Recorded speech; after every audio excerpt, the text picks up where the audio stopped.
Hello dear students, BSc part third की videos की इन श्रृंखला को आगे बढ़ाते हुए आज हम जो फिजिक्स प्रथम प्रश्न पत्र है क्वांटम मैकेनिक्स का टॉपिक आयताकार विभव प्राचीर या विभव रोधी का रेक्टेंगुलर पोटेंशियल बैरियर का अध्ययन आज हम करेंगे।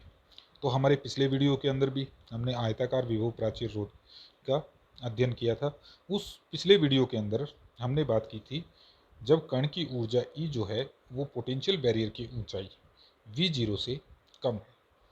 तो ये जो कंडीशन है E is less than V0, ये हमने हमारे पिछले वीडियो के अंदर कंप्लीट पढ़ ली थी। तो पिछले वीडियो में हमने पढ़ लिया था जब कण की ऊर्जा E जो है जब V0 से कम होती है तो उसके लिए हमने तरंग फलन ज्ञात किया था और साथ ही हमने पारगमन तथा परावर्तन गुणांक, रिफ्लेक्शन एंड ट्रांसमिशन कोफिशिएंट हमने ज्ञात कर लिए थे। आज हम बात करेंगे जब कण की ऊर्जा E जो है यह विभव रोधिका की ऊंचाई V0 से कैसी है, अधिक है। तो आज हम स्थिति 2 की बात करेंगे। तो स्थिति 2 की हम बात करें उससे पहले हम इस विभव रोधिका को जल्दी से समझ लेते हैं। तो हमने कहा विभव रोधिका या विभव प्राचीर क्या है। हमने कहा विभव प्राचीर को हम गणितीय रूप में इस प्रकार से शो करते हैं जैसा कि हमें चित्र में दिख रहा है। V x equals to zero क्षेत्र एक में, जब क्षेत्र एक कौन सा है, x is less than zero, जब x का मान जीरो से कम है, मतलब ये जो क्षेत्र है, ये जो हम तारा लाइन से डिनोट कर रहे हैं, ये क्षेत्र हमारा क्षेत्र एक है। तो इस स्थिति में पोटेंशियल वी एक्स का मान जीरो है। क्षेत्र दो कौन सा है, क्षेत्र दो हमारा ये क्षेत्र है। इस क्षेत्र में V x equals to V zero है। क्षेत्र दो एक्स इक्वल्स टू जीरो से लेकर एक्स इक्वल्स टू ए के मध्य का, मतलब एक्स का मान जब जीरो से बड़ा है और ए से छोटा है तो वो जो क्षेत्र है वो हमारा क्षेत्र नंबर दो है। ये जो बीच का रीजन है ये क्षेत्र दो है।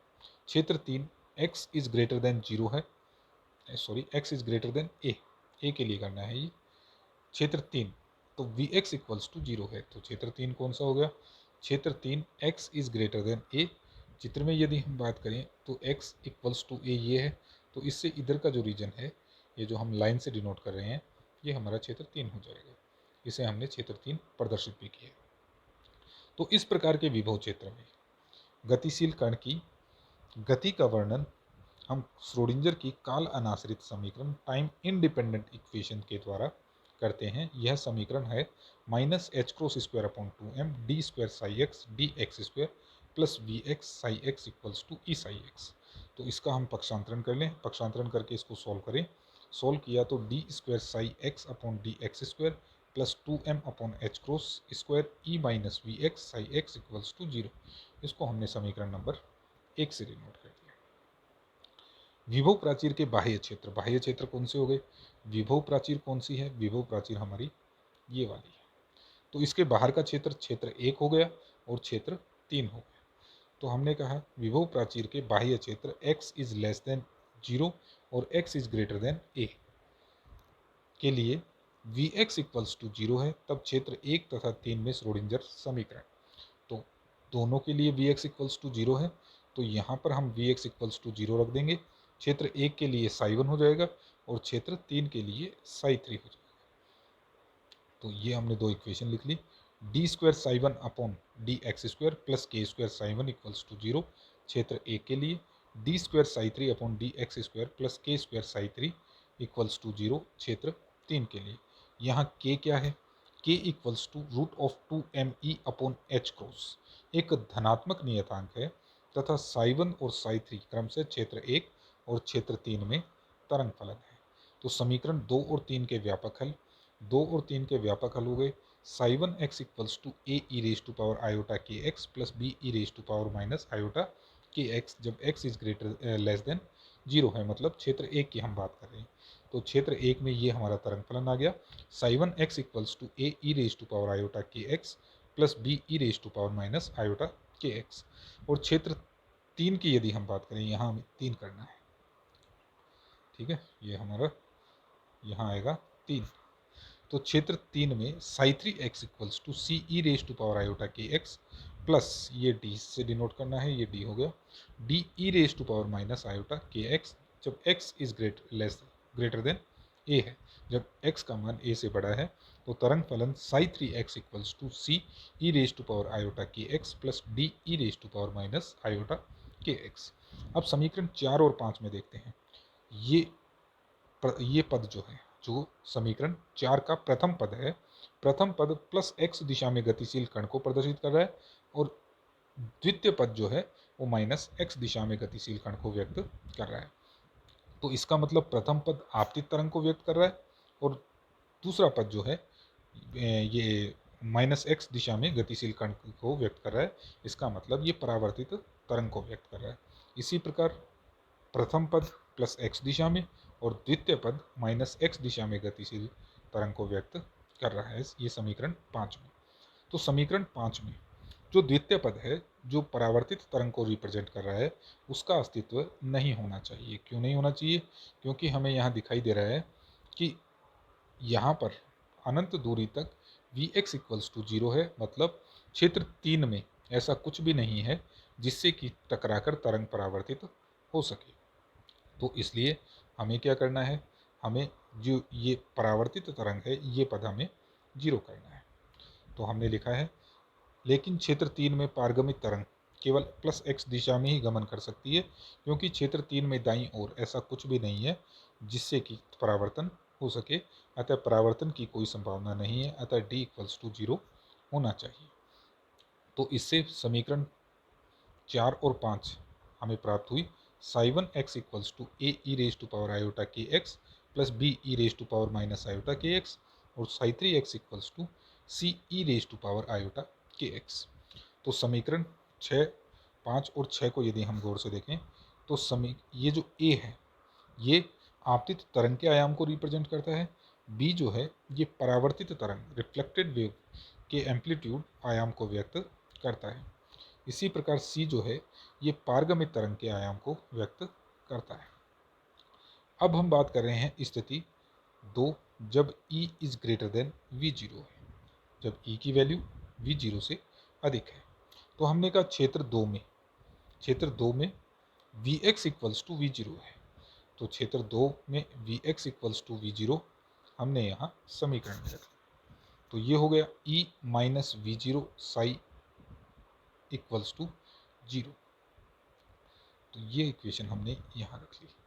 तो ये हो गया d square psi 2 upon d x square plus 2m upon h cross square E minus V0 psi 2 equals to 0। तो ये हो गया d square psi 2 upon d x square plus k dash square psi 2 equals to 0, जहाँ k dash equals to root of 2m e minus V0 upon h cross square का whole root एक वास्तविक नियतांक है। ठीक है, एक वास्तविक नियतांक है। समीकरण 8 के व्यापक हल निम्न प्रकार से लिखते हैं। तो समीकरण 8 क्या है? समीकरण 8 एक द्वितीय कोटि की अवकल समीकरण है जिसका हल psi 2x equals to f e raise to power iota k dash x plus g e raise to power minus iota k dash x होता है। यहाँ साई 2 जो है वो क्षेत्र 2 में कण के तरंग फलन को व्यक्त करता है। तो हमने कहा क्षेत्र 1 और 3 में तरंग फलन psi 1 x equals to a e raise to power iota k x plus b e raise to power minus iota k x, ये क्षेत्र 1 में तरंग फलन हो गया। Psi 3 x equals to C e raise to power iota k x, ये क्षेत्र 3 में तरंग फलन हो गया। यहाँ A B C F G नियतांक स्वच्छ नियतांक है जिनके मान परिसीमा एवं सातत्य प्रतिबंधों के द्वारा ज्ञात करते हैं। तो A B C F G का मान परिसीमा एवं सातत्य प्रतिबंधों के द्वारा ज्ञात किया जाता है। तो सबसे पहले हमने कहा परिसीमाएं हमने देखी, तो हमने कहा क्षेत्र 1 और 2 की परिसीमा x इक्वल्स टू 0 पर है, क्षेत्र 2 और 3 की परिसीमा x इक्वल्स टू a पर है। तो x इक्वल्स टू 0 पर साई 1 इक्वल्स टू साई 2 होना चाहिए तथा x इक्वल्स टू a पर साई 2 इक्वल्स टू साई 3 होना चाहिए। साथ ही x इक्वल्स टू 0 पर साई 1 और साई 2 का फर्स्ट डेरिवेटिव भी कैसा होना चाहिए? इक्वल होना चाहिए। और x इक्वल्स टू a पर साई 2 तथा साई 3 का फर्स्ट डेरिवेटिव इक्वल होना चाहिए। तो ये कंडीशंस हमने यहाँ पुट अप कर तो देखिए x इक्वल्स टू ए पर psi one equals to psi two से psi one equals to psi two, तो साई वन ये हो गया और साई टू कहाँ है, साई टू ये हो गया। ठीक है, x इक्वल्स टू जीरो रखा तो हमारे पास आया a plus b equals to f plus g. अब हमने कहा x इक्वल्स टू जीरो पर इनका फर्स्ट डेरिवेटिव साई वन और साई टू का फर्स्ट डेरिवेटिव भी इक्वल होना चाहिए। इसका फर्स्ट डेरिवेटिव लिया आयोटा के ए e raise to power iota k x equals to zero रखते ही ये टर्म जो है ये वन के बराबर हो जाएगी, ई raise to power iota k x one के बराबर। तो इसको हमने हल किया तो के ए माइनस बी इक्वल्स टू के डैश एफ माइनस जी। तो ये समीकरण 12 और 13 हो गए। समीकरण 12 और 13 को हल करने पर इनको हम हल करें तो हमें मिलता है 2a equals to 1 plus k dash upon के F plus 1 minus k dash upon के जी। ये समीकरण 9 हो गई। इसे हमने समीकरण ए से डिनोट किया है। 2b इक्वल्स, और इसी प्रकार इसको सोल्व किया तो 2b equals to 1 minus k dash upon के F plus 1 plus k dash upon के जी। ये समीकरण बी हो गई। तो अब हमने समीकरण बी में ए का भाग लगा लिया, बी में ए का भाग लगाया तो B upon A equals to k minus k dash F plus k dash F G, k plus k dash F plus k minus k dash G. ये इसको हमने समीकरण 14 से डिनोट कर लिया। अब द्वितीय जो है x इक्वल्स टू ए पर psi two equals to psi three होना चाहिए, साथ ही d psi two upon d x equals to d psi three upon d x होना चाहिए। तो इन दोनों कंडीशन से हमने समीकरण 15 और 16 ज्ञात कर लिया। अब समीकरण 16 में समीकरण 15 का हमने भाग लगाया और हल कर दिया इसको। ठीक है, तो समीकरण 15 में समीकरण 16 में समीकरण 15 का भाग लगाना है और भाग लगाकर इसको हल करके और g अपॉन एफ का मान हमने ज्ञात कर लिया। तो g upon F equals to minus k dash upon k plus k dash e raise to power 2 iota k dash upon A प्राप्त होता है। इसको हमने समीकरण नंबर 17 से डिनोट कर लिया। समीकरण 17 से मान 14 में रखकर हल कर लिया। तो देखिए ये थी हमारी 14। इस 14 में हमने f जो है वो कॉमन लिया, f कॉमन लिया तो f यहाँ से हट गया, f यहाँ से हट गया, ऊपर नीचे से कॉमन लिए हुए भी कट गए। यहाँ हमारे पास आ गया g अपॉन एफ और यहाँ भी आ गया g अपॉन एफ और g अपॉन एफ की वैल्यू हमने 17 से रख ली।